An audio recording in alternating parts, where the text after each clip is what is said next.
Hello दोस्तों, नमस्कार। आज हम बात करने वाले हैं एक बहुत ही शानदार ब्रेकिंग न्यूज के बारे में। और अगर आप किसी पर्टिकुलर सेक्टर के शेयर्स को स्टडी करते हैं तो ये वीडियो आपके लिए काफी इम्पोर्टेंट हो सकता है। तो चलिए देखते हैं कौन सा सेक्टर है जो आज चर्चा का विषय है। सबसे हॉट टॉपिक और हॉट सेक्टर आजकल रेलवे सेक्टर है। बजट से पहले ये देखने को मिला था कि ये सेक्टर काफी ज्यादा फोकस में है, लेकिन अब ये सेक्टर थोड़ा रुक गया है और रुकना भी चाहिए। हर रोज तेजी भी रहेगी और कंसोलिडेशन भी होना चाहिए, लेकिन गिरावट भी आनी चाहिए, लेकिन वो इंटरनल इश्यूज के वजह से नहीं। थोड़ा सा करेक्शन और प्रॉफिट बुकिंग तो बिल्कुल फाइन है। रेलवे सेक्टर में अच्छे रिटर्न्स मिले हैं उन लोगों के लिए जिन्होंने पहले से इन शेयर्स पर भरोसा रखा था, लेकिन अब बहुत सारे रिटेलर्स भी इसमें एंटर कर रहे हैं। उम्मीद है कि हमें भी वैसा ही रिटर्न मिले, लेकिन ये थोड़ा इम्प्रैक्टिकल अप्रोच है। लेकिन अभी भी यहाँ पे चेकआउट करने लायक स्टॉक्स हैं। ब्लू चिप स्टॉक्स में हमें कुछ इंडिकेशन मिल रहा है। कुछ स्टॉक्स डाउन परफॉर्मेंस दे रहे हैं, लेकिन कुछ तो बहुत अच्छा परफॉर्मेंस दे चुके हैं। आज काफी अच्छा परफॉर्मेंस दिखाया है एक रेलवे स्टॉक ने, AVNL। ये स्टॉक आज लगभग 6% अप है। इनका परफॉर्मेंस इतना अच्छा है कि ये सर्किट में भागते हैं तो 6% भी काम लगता है। लेकिन इसमें कोई दिक्कत नहीं है, बहुत अच्छी देखने को मिल रही है। और इसमें एक रीजन है, आज हमें कंपनी की तरफ से इन्वेस्टर कॉल का मौका मिला है, जिसमें कंपनी ने ऑफिशियली डिक्लेयर किया है कि उनके पास 65,000 करोड़ के ऑर्डर बुक्स हैं। ऑर्डर बुक के हिसाब से हम कह सकते हैं कि इनका रेवेन्यू रिकॉग्निशन कभी अर्ली स्टेज में होगा, कभी लेट स्टेज में होगा, लेकिन अभी तक तो कंपनी के पास 65,000 करोड़ का ऑर्डर बुक आ चुका है। तो ये एक अच्छी इंडिकेशन है कि कंपनी काफी इंटरेस्टेड है इस प्रोजेक्ट में, और अगर आपको मिल गया तो आप जानेंगे कि प्रोजेक्ट का वैल्यू क्या है।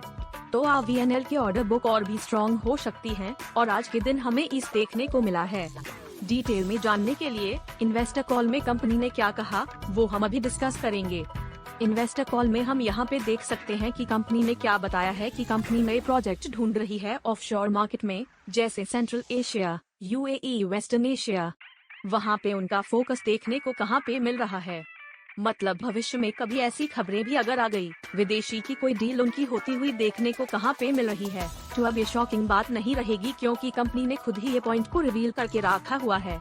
नेक्स्ट अगर हम बात करेंगे तो कंपनी ने बताया है ऑर्डर बुक 65,000 करोड़ का है, और उसमें से रफली हम कह सकते हैं 50% ये जो ऑर्डर बुक है उसमें रेलवे प्रोजेक्ट्स हमें देखने को मिल रहा है। अभी काफी सारे लोग से डाउट में आ जाएंगे, भाई ये तो रेलवे की कंपनी है तो 50% क्यों ऐसा बोल रहे हैं, तो बाकी 50% मतलब कहाँ से आता है। तो दोस्तों और भी अलग अलग इंफ्रास्ट्रक्चर के प्रोजेक्ट्स चल रहे हैं। अगर मैं बात करूँ तो भाई ये रेलवे का है, वैसे तो मेट्रो का भी ये प्रोजेक्ट करते हैं, ठीक है। तो ऐसे बहुत सारे प्रोजेक्ट्स इनके पास यहाँ पे होते हैं, लेकिन मेजोरिटी के लिए अगर हम बात करें तो 50% रेलवे से ही हमें प्रोजेक्ट रेलवे से ही आते हैं और देखने को कहाँ पे मिलते हैं। ये परसेंटेज ऊपर नीचे हो सकता है, 60-40 हो सकता है, बट मैक्सिमम प्रोजेक्ट्स रेलवे से यहाँ पे आते हैं।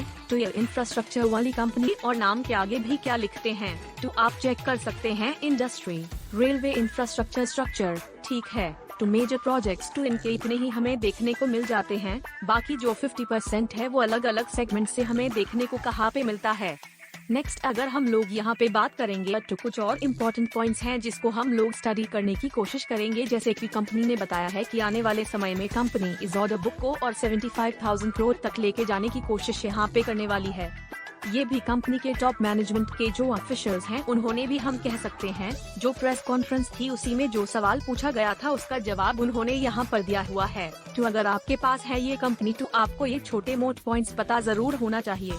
फिर नेक्स्ट अगर हम लोग बात करेंगे, कंपनी के मैनेजमेंट ने कुछ और भी पॉइंट्स सामने रखे हैं, जैसे कि कुछ ऑर्डर बुक्स का बाइफिकेशन उन्होंने बताया, जैसे कि वंदे भारत से रिलेटेड भी हैं, उनके पास कुछ ऑर्डर्स देखने को कहाँ पे मिल रहे हैं, 9 के आसपास। देन अगर हम बात करें तो 7 का कौन सा ऑर्डर हो, ये देखिए मेट्रो प्रोजेक्ट्स की अगर हम बात करें तो जैसे आपको बोला था ना, अब तो ऐसे बहुत सारे इनके पास प्रोजेक्ट हमें देखने को यहाँ पे मिल रहे हैं। कुछ इलेक्ट्रिफिकेशन की भी है, ट्रांसमिशन लाइंस के भी हैं, ठीक है। ये सब कुछ कर हम कह सकते हैं या अदर 50% में ये सारी चीजें हमें फिलहाल तो देखने को यहाँ पे मिल रही हैं।